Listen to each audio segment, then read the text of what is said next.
ทุกคนมีลูกรู้พฤติกรรมของลูกมีเหตุมีผลมีข้ออ้างมีข้อแก้ตัวให้กับพ่อแม่ตนเองคือจิตมันจะเป็นเช่นนั้นทุกคนดำรงตนเป็นพ่อเป็นแม่ก็รู้ว่าพ่อแม่ไม่มีเหตุผลให้ลูกพ่อแม่ไม่มีเหตุผลในการเลี้ยงลูกพ่อแม่อยู่เหนือเหตุผลของลูกสติจึงเป็นผู้กำกับจิตสติจึงเป็นผู้ควบคุมจิตจิตของเราก็หมายถึงตาหูจมูกลิ้นกายใจเป็นส่วนหนึ่งของจิตสุขที่ไหนก็อยู่ที่ตาหูจมูกที่ลิ้นที่กายที่ใจทุกข์ที่ไหนก็ที่ตาหูจมูกที่ลิ้นที่กายที่ใจจะได้10 ล้านหมื่นล้านพันล้านแสนล้านก็อยู่ที่ตาหูจมูกที่ลิ้นที่กายที่ใจของเราจะหมดไปทุกสิ่งทุกอย่างก็อยู่ที่กายหูจมูกลิ้นกายใจของเรา99%คนเกิดมาไม่เคยฝึกจิต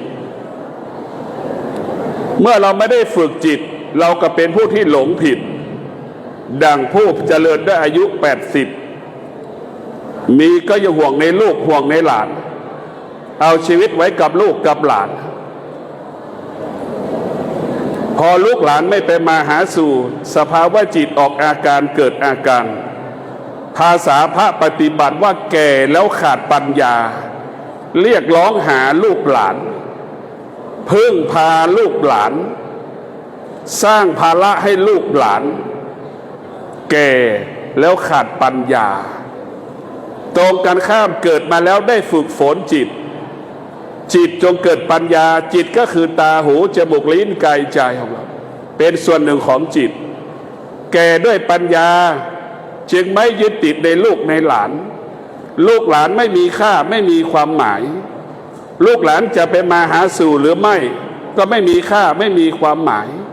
มาก็ขอบคุณไม่มาก็ขอบคุณ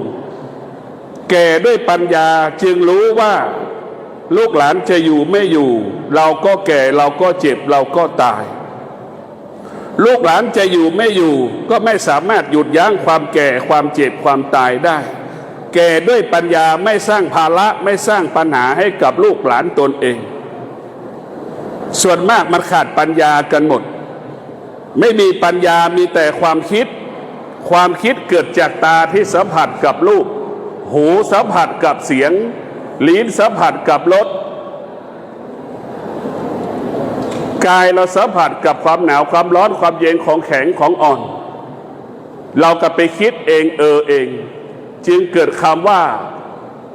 รู้แล้วไปยึดติดในสิ่งที่รู้เป็นทุกข์รู้อยู่ภายใต้สิ่งที่รู้ก็เป็นทุกข์รู้และไปตามรู้จึงเกิดคำว่าความทุกข์ตาเห็นรูปเราเห็นคนใส่ผมยาวเราเข้าไปยึดติดก็เข้าใจว่าเป็นผู้หญิงมันเป็นกระเทยก็ได้เห็นไหมพอเราไปตัดสินใจว่ามันเป็นหญิงเป็นชายเราจะเป็นทุกข์ทั้งสิ้นเพราะฉะนั้นพวกเราทั้งหลายผู้ที่มีปัญญารู้ไม่ยึดติดสิ่งที่รู้อยู่เหนือสิ่งที่รู้ไม่ตามรู้คนที่มีปัญญามีน้อยทุกวันนี้เราขาดปัญญาจึงไปตามรู้ทุกอย่างไม่มีวันจบสิ้นถ้าเราฝึกจิตของเราก็คือตาของเราถ้ามันมีตัวตนก็เหมือนสุนัขแสนรู้สุนัขแสนรู้ดมยาบ้ากับสุนัขจรจัดย่อมแตกต่างกันคนที่ฝึกจิตกับคนที่ไม่ฝึกจิตก็ย่อมแตกต่างกันจิตของผู้รู้ก็เปรียบเสมือนสุนัขแสนรู้ตึกที่ไหนถล่มมีคนตายอยู่ในซากตึกหรือมีคนอยู่ในตึกสุนัขจะสำแดงอาการนั่นแหละจิตผู้รู้ก็จะรู้สิ่งที่เราควรรู้สิ่งที่เราไม่ควรรู้สิ่งที่เรายึดรู้กับสิ่งที่เราไม่ยึดบุคคลที่ฝึกฝนจิตก็จะให้จิตเราเป็นผู้รู้เช่นหูของเราเนี่ย ถ้าเราฝึกหูของเราก็จะเป็นผู้รู้เหมือนช้างเราฝึกช้างเห็นไหมช้างแสนรู้กับช้างที่อยู่ในป่าก็ย่อมแตกต่างกันช้างแสนรู้กำกับกำหนดควบคุมได้ช้างก็คือจิตควานช้างก็คือสติสติกำกับกำหนดควบคุมช้างเห็นไหมจิตของเราเปรียบเสมือนช้างสติเปรียบเสมือนควานช้างถ้าเรามีสติกำกับกำหนดควบคุมความคิดคำพูดการกระทำอวัยวะของเราทุกส่วนเราจะประสบแต่คำว่าสำเร็จทุกขณะลมหายใจทุกวันนี้เราไม่ได้ฝึกฝนจิตมันก็ทำให้รู้บ้างไม่รู้บ้าง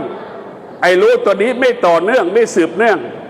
เมื่อจึงดำรงตำแหน่งเป็นฐานะต่างๆไม่ได้ตลอดจะถูกเปลี่ยนแปลงตลอดถ้าเรารู้ตลอดเวลาเราก็ปกติตลอดเวลาถ้าเราขาดรู้เมื่อไหร่เราก็จะผิดปกติเพราะฉะนั้นพวกเราทั้งหลายสติเปรียบเสมือนแม่พ่อจิตเปรียบเสมือนลูกลูกจ้างทั้งหลายผู้ใต้บังคับบัญชาทั้งหลายจึงมีเหตุผลให้กับเจ้านายไม่มีวันจบสิ้นรุ่นแล้วรุ่นเล่ามีข้ออ้างมีข้อแก้ตัวเหมือนลูกทุกคนเพราะฉะนั้น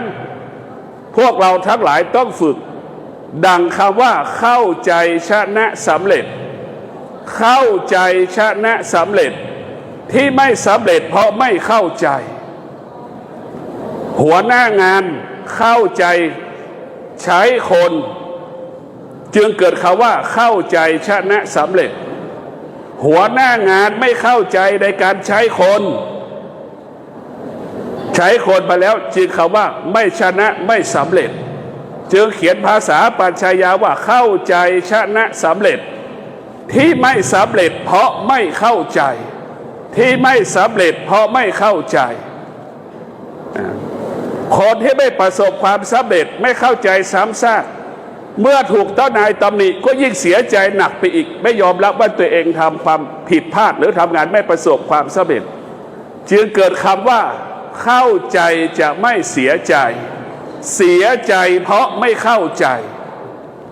เพราะฉะนั้นพวกเราทั้งหลายต้องฝึกปัญญาเท่านั้นยุคนี้ยุคปัญญายุคนี้ยุคปัญญาว่าในเรื่องความจริงของปัจจุบันไม่มีอดีตไม่มีอนาคต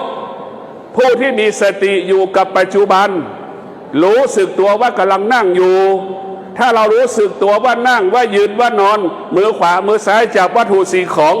คำว่าผิดพลาดไม่เกิดในการตัดสินใจนั่นคำว่าปัญหาต่างๆจะไม่เกิดขึ้นกับการปฏิบัติหน้าที่ของเรานั่นก็ขอให้ท่านทั้งหลายมีสติรู้เราจะไม่ยึดติดสิ่งที่เรารู้มีสติรู้เราจะอยู่เหนือสิ่งที่เรารู้มีสติรู้จะไม่ตามรู้สุขไม่เกิดทุกข์ไม่มีสุขไม่มีทุกข์จิตเป็นอิสระหรือจิตคำว่าว่างมันปรากฏสบายกายสบายใจปรากฏเกิดขึ้นกับชีวิตของเราก็ขอให้ท่านทั้งหลายที่ได้มาร่วมงานทอดกฐินวัดดอนจันทร์ชั่วชีวิตอาตมาอยู่วัดดอนจันทร์มาปีนี้39ปีเลี้ยงเด็กมาตั้งแต่อายุ21ปีบวชสามเณรปี19บวชพระ27เลี้ยงเด็ก28ปีนี้ครบ39ปีนะก็ใช้งบประมาณจากประชาชนทั้งบ้านทั้งเมืองทั้งประเทศในประเทศต่างประเทศร่วมกันบริจาค39ปีหลักการของวัดดอนจันทร์ก็คือรับวัสดุคฤภัณฑ์ 95% วัดดอนจันทร์อยู่ได้โดยไม่ใช้เงินถ้าใช้เงินป่านนี้ไม่รู้จะเงินไหนไปใช้เพราะวัดดอนจันทร์ไม่มีอาชีพเพราะในวัดดอนจันทร์จึงรับวัสดุคฤภัณฑ์เครื่องอุปโภคบริโภคเป็นหลักส่วนปัจจัยจากการถวายกฐินปีหนึ่งวัดดอนจันทร์ได้ไม่เกิน 5% เพราะฉะนั้นวัดดอนจันทร์อยู่ได้โดยไม่ใช้เงินวัดดอนจันทร์จึงอาศัยผู้คนทั่วประเทศเป็นงบมาช่วยเหลือจัดการวัดดอนจันทร์วัดดอนจันทร์เลี้ยงเด็ก เพื่อเป็นการตอบแทนแผ่นดินทดแทนคุณของแผ่นดินหลักการของวัดดอนจันทร์ยึดแผ่นดินเป็นหลักคิดถึงแผ่นดินทุกลมหายใจทำไปเพื่อแผ่นดินหลักของวัดดอนจันทร์จึงยั่งยืนมาได้39 ปีปี68ครบ40 ปีนะปี68ครบรอบ40 ปีก่อตั้งปี28ครบรอบ40 ปีปี68วัดดอนจันทร์ได้รวบรวมปัจจัยตั้งแต่39 ปีมาถึงปีนี้ตั้งแต่ซื้อที่ดินโถมที่ดินสร้างอาคารสารพัดอาคารตั้งแต่โรงเรียนอาคารเรียนอาชีวะอาคารเรียนมัธยมอาคารเรียนอาคารนอนโรงนอนของพระภิกษุสงฆ์สามเณรเบ็ดเสร็จทุกอย่างค่าใช้จ่ายตั้งแต่เส้นผมถึงฝ่าเท้าค่าใช้จ่าย108,900รวบรวมแล้ววันหนึ่งเฉลี่ยหัวละ300 บาทต่อวันนะถ้าเป็นอาหารมื้อละ20 บาทคูณไป765 คน3 มื้อเป็นเงินเท่าไหร่แค่เฉพาะอาหารปีหนึ่ง10 กว่าล้าน39 ปีได้เกือบ500 กว่าล้านเฉพาะอาหารแล้วก็รวบรวมเบ็ดเสร็จเฉลี่ยแล้วหัวละ300 บาทต่อวันยังไม่เคยรวบรวมเพื่อรวบรวมปีนี้จะแจ้งยอดให้สถานที่ร่วมบริจาคครบรอบ40 ปีก็คือเป็นจำนวน 3,000 ล้านนะ278แล้วก็880,000นี่รวบรวมแล้วเลยเงินมหาศาลที่โยมมาบริจาคได้หมดถวายข้าวสารอาหารให้ก็ตีเป็นเงินหมดกะหล่ำผักกาดก็ตีเป็นเงินหมดที่บริจาคทุกวันนี้ก็อาศัยพี่น้องทั่วประเทศปีนี้พี่น้องกรุงไทยเห็นความสำคัญก็อยากให้ท่านทั้งหลายได้ตอบแทนคุณแผ่นดินทดแทนคุณแผ่นดินมาทอดกฐินที่วัดดอนจันทร์เรียกว่าทำตามความเป็นจริงก็คือเด็กได้กินอาหารนี่ทำตามความเป็นจริงเราไม่ได้ทำตามประเพณีวัดอื่นๆเขาอาจจะทำตามประเพณีวัดดอนจันทร์ทำตามความเป็นจริงทำความจริงให้ปรากฏต่อคนทั้งโลกต่อคนทั้งประเทศได้ร่วมกันมาสนับสนุนโครงการวัดดอนจันทร์ปีสุดท้ายถ้าท่านพยงครบรอบ4 ปีเมื่อไหร่หรือปีที่3เมื่อไหร่ก็มีโอกาสก็อยากให้มาอีกสักรอบมาเลี้ยงอาหารเด็กบางปีก็ได้ไม่ถึงเลี้ยงเด็กยังไม่ถึง3 เดือน 6 เดือนเลยบางปีก็ได้1 ล้านกว่าบาทได้ไม่เยอะค่าไฟปีหนึ่งก็1.6 ล้านค่าไฟที่แผ่นปี1.6 ล้านเดือนละ100,000 กว่าบาทแต่พอตึกในวัดอาคารในวัดนั้นเกือบ20 หลังเรารับผิดชอบค่าใช้จ่ายหมดทุกอย่างเพราะฉะนั้นภาระไม่ใช่ปัญหาของผู้มีปัญญาภาระไม่ใช่ปัญหาของผู้มีปัญญาภาระและเป็นปัญหาของผู้มีปัญหาคือคนที่ขาดปัญญาปัญหาเป็นรากฐานของการพัฒนาปัญหาเกิดขึ้นทุกวันก็คือองค์ความรู้ใหม่เกิดขึ้นทุกวันปัญหาเกิดขึ้นทุกวันองค์ความรู้ใหม่ก็เกิดขึ้นทุกวันความเข้มแข็งก็เกิดขึ้นทุกวันดั่งนักตีกอล์ฟถูกแดดเผาความอดทน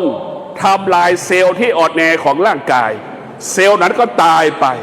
ความอดทนก็สร้างความเซลล์ที่เข้มแข็งมาอยู่ในร่างกายนักตีกอล์ฟเห็นไหมเพราะนั้นธรรมะได้ประเสริฐที่สุดเพราะฉะนั้นวันนี้พวกเราทุกคนได้มาบุญวัดดอนจันทร์ก็ขอให้ท่านทั้งหลายเจริญรุ่งเรืองงอกงามก้าวหน้าทั่วหน้ากันทุกคนขอให้มีกินมีใช้เหลือกินเหลือใช้ไปเหนือไปใต้แคล้วคลาดปลอดภัยขอเจริญพรจ้างยอดหรือยัง